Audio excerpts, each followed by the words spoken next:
Баршаңызға қайырлы күн.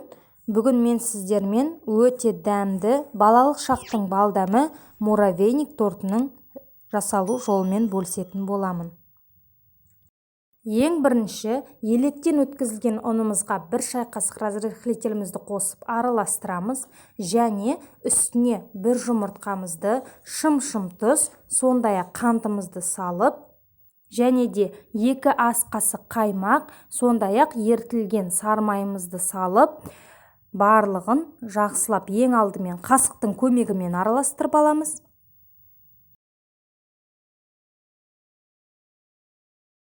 Содан соң қолымыздың көмегімен жақсылап қамырымызды илейміз. Біздің қамырымыз өте жұмсақ, бірақ қолға жабыспайтын болып шығады. Дайын қамырымызды салафанға салып, тоңазытқышқа тура 1 сағатқа саласыздар. 1 сағат уақыт өткен соң қамырымызды ыңғайлы болу үшін осындай шағын бөліктерге бөліп аласыздар.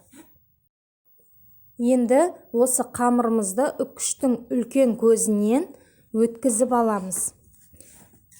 Және де бірден противенге пергамент қағазына өткізгендеріңіз дұрыс, себебі біздің қамырымыз еріп кетуі мүмкін. Қамырды қызып тұрған 180 градустағы пеште қызарғанша пісіріп аламыз. Піскен қамырымызды міндетті түрде толықтай суытып алып барып, осылай бөлек шараға салып, қолымызбен үгітетін боламыз. Қамырды қатты майдалап үгітіп қажеті жоқ, жай ғана осылай қолыңыздың көмегімен ірілеу қылып үгітсеңіз жеткілікті.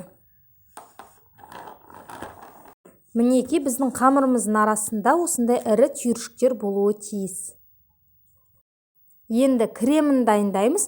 Креміне бізге 1 құты қойытылған сүт қажет, яғни вареная сгущенка,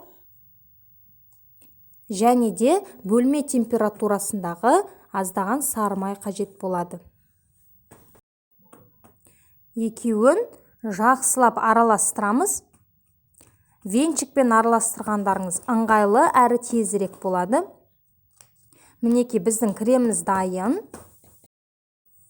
Енді осы кремімізді жаңағы біздің қамырымызға салып, жақсылап барлық жеріне біртегіс етіп жеткізіп араластыратын боламыз.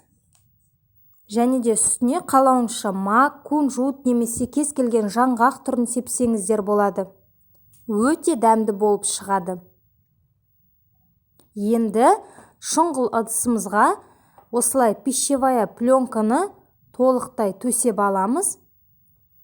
Жалпы муравейникті бұндай шарашаға жасау міндетті емес, қалауыңызша кішірек қылып жасасаңыздар болады. Яғни кекстің ыдыстарына салып, кішірек порция қылып жасасаңыздар да болады. Барлығын салған соң үстін біртегіс етіп, осылай қасықтың көмегімен нығыздап басып шығамыз.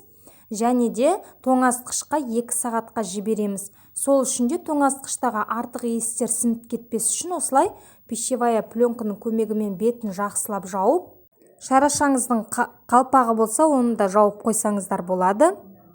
Мінеки 2 сағат уақыт өткен соң біздің қамырымыз өзінің формасын жақсы ұстайды. Осылай тарелканың көмегімен аударып, салып алсаңыздар болады. Мінеки, осымен біздің муравейник тортымыз дайын. Үстіне әсемдік ретінде сәл ғана мак сеуіп жіберсеңіздер болады. Міндетті түрде жасап көріңіздер. Дәмі деген енді өте тәтті құмарларға арналған нағыз сондай бір керемет торт деп айтсақ болады. Сіздерге ұнады деген сенімдемін. Міндетті түрде жасап көріңіздер. Видеом пайдалы болып жатса, лайк басып пікір қалдыруды ұмытпаңыздар. Назарларыңызға көп-көп рахмет.